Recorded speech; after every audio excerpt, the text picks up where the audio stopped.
दोस्तों, उज्बेकिस्तान के समरकंद में शंघाई कोऑपरेशन ऑर्गेनाइजेशन मतलब एससीओ का सम्मेलन हो रहा है और इस बार कार्यक्रम में प्रधानमंत्री नरेंद्र मोदी, रूसी राष्ट्रपति व्लादिमीर पुतिन, चीनी राष्ट्रपति शी जिनपिंग और पाकिस्तानी पीएम शहनवाज शरीफ हिस्सा लेंगे। मीटिंग में फूड सिक्योरिटी समेत रूस और यूक्रेन जंग पर चर्चा होने की भी उम्मीद है। तो दोस्तों, आज के इस वीडियो में हम बात करेंगे क्या है एससीओ मतलब शंघाई सहयोग संगठन और उज्बेकिस्तान में ही क्यों हो रहा है ये एससीओ सम्मेलन और क्यों इस बार का शंघाई सहयोग संगठन इतना महत्वपूर्ण है। नमस्कार दोस्तों, मेरा नाम है सुमित और आप देख रहे हैं जीके हंटर। तो चलिए वीडियो को स्टार्ट करते हैं। दोस्तों, सबसे पहली चीज तो शंघाई सहयोग संगठन मतलब एससीओ, इसको आप यूरेशियाई राजनीतिक, आर्थिक और सैन्य संगठन भी कह सकते हैं। मैं इसको यूरेशिया इसलिए बोल रहा हूं क्योंकि इसमें कुछ देश यूरोप के हैं और कुछ देश एशिया के हैं।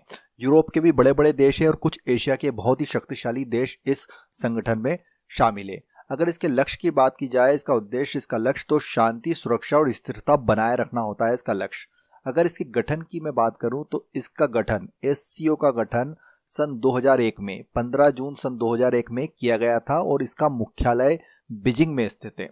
इसकी थोड़ी सी उत्पत्ति की बात कर ली जाए कि इसकी उत्पत्ति कैसे हुई थी। तो दोस्तों, वर्ष 2001 में एससीओ के गठन से पहले, जब एससीओ का गठन 2001 में हुआ था, लेकिन उसके पहले क्या था कि 5 देशों की एक ग्रुप था। कौन कौन से 5 देश? जिनमें कजाकिस्तान, चीन, किर्गिस्तान, रूस, तजाकिस्तान, ये 5 देश थे जो कि शंघाई 5 नाम से जाने जाते थे।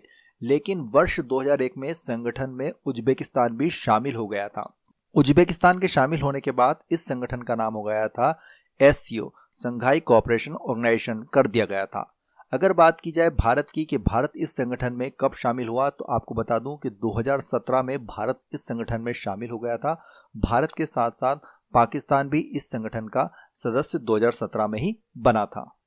अगर इसके उद्देश्य की बात की जाए, एससीओ के क्या उद्देश्य है, तो जो इसके सदस्य देश होते हैं वह परस्पर मध्य विश्वास व सद्भाव को मजबूत करना उनका प्रमुख उद्देश्य होता है। वहीं शिक्षा, ऊर्जा, परिवहन, पर्यटन, पर्यावरण संरक्षण इत्यादि क्षेत्रों में संबंधों को बढ़ाना भी इनका प्रमुख उद्देश्य होता है। साथ ही संबंधित क्षेत्रों में शांति, सुरक्षा व स्थिरता बनाए रखना भी इनका मुख्य उद्देश्य है। अगर इसके सदस्य देशों की बात की जाए तो वर्तमान में इसके 8 सदस्य देश है, जिसके अंतर्गत कजाकिस्तान, चीन, किर्गिस्तान, रूस, तजाकिस्तान, उज्बेकिस्तान, भारत और पाकिस्तान, ये 8 देश अभी इसके हाल फिलहाल सदस्य है। नवा देश इसका बन जाएगा ईरान, जो कि इस बार के सम्मेलन में उसको आधिकारिक रूप से शामिल कर लिया जाएगा। अगर बात की जाए इसकी आधिकारिक भाषा की, तो एससीओ की जो आधिकारिक भाषा है वो है रूसी और चीनी, यहाँ की आधिकारिक भाषाएं मानी जाती है। अब दोस्तों, प्रश्न उठता है कि इस बार का जो एससीओ सम्मेलन है वो उज्बेकिस्तान में ही क्यों आयोजित किया जा रहा है। दरअसल शंघाई कोऑपरेशन ऑर्गेनाइजेशन के 2 परमानेंट हेडक्वार्टर है। मैं आपको बता चुका हूं, पहला हेडक्वार्टर चीन के बीजिंग में और दूसरा हेडक्वार्टर उज्बेकिस्तान का रीजनल एंटी टेररिस्ट स्ट्रक्चर है।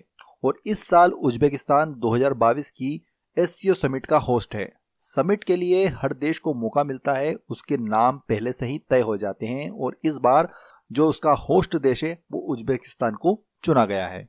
इसके साथ ही एक और रीज़न है कि इस बार का जो एससीओ सम्मेलन है वो बहुत ही खास है, क्योंकि आपने देखा होगा कि पिछले 2 सालों से कोविड के कारण कुछ भी फिजिकल रूप से कोई सा भी सम्मेलन नहीं हो पाया है। सारे सम्मेलन वर्चुअली हुए थे, लेकिन यह पहली बार है कि सम्मेलन को फिजिकली तौर से आयोजित किया जा रहा है। दोस्तों, एससीओ सम्मेलन के इस बार खास होने की एक वजह यह भी है कि भारत और चीन के बीच हालिया वर्षों में रिश्तों में जो खटास आई है उसमें नरमी आ सकती है, क्योंकि ऐसी संभावना प्रधानमंत्री नरेंद्र मोदी और चीन के जो राष्ट्रपति हैं शी जिनपिंग के मिलने की चर्चा से उठ रही है। क्योंकि इस सम्मेलन में चीन के राष्ट्रपति भी आ रहे हैं और भारत से प्रधानमंत्री नरेंद्र मोदी भी जा रहे हैं, तो हो सकता है कि दोनों आपस में चर्चा करें। वहीं एक और रीज़न ये भी है कि जो संगठन है उसमें भारत और पाकिस्तान दोनों साथ में सदस्य है और हो सकता है कि जो पाकिस्तान के प्रधानमंत्री है वो भारत के प्रधानमंत्री नरेंद्र मोदी जी दोनों आपस में वहां पर इस मुद्दों पर भी चर्चा कर सकते हैं। इसलिए इस बार का जो एससीओ का जो सम्मेलन होने जा रहा है वो बहुत ही महत्वपूर्ण है। दोस्तों, इसके अलावा एक और महत्वपूर्ण रीज़न मैं आपको बताता हूं कि आपने देखा होगा कि पिछले कुछ महीनों से नाटो का मुद्दा बहुत गरमाया हुआ था।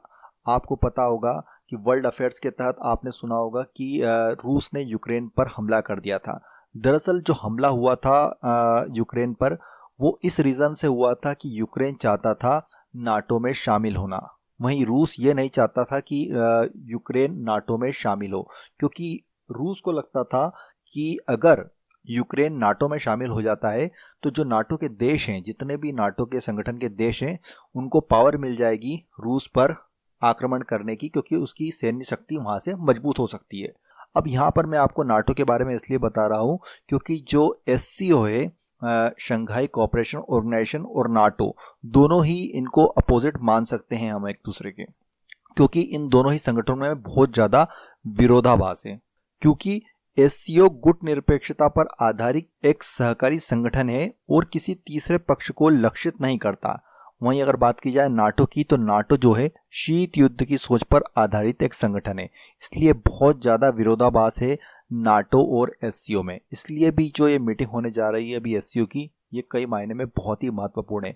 और जो देश इस एससीओ में शामिल है, आपने देखा होगा कि रूस, भारत, चीन, ये कोई भी देश अगर देखा जाए तो नाटो में शामिल नहीं है, तो इसलिए भी ये मीटिंग बहुत ही महत्वपूर्ण हो जाती है। दोस्तों, अगर आपको हमारा ये वीडियो पसंद आया तो प्लीज़ वीडियो को लाइक करें और चैनल को सब्सक्राइब करें। वीडियो देखने के लिए बहुत बहुत धन्यवाद। जय हिंद, जय भारत, वंदे मातरम।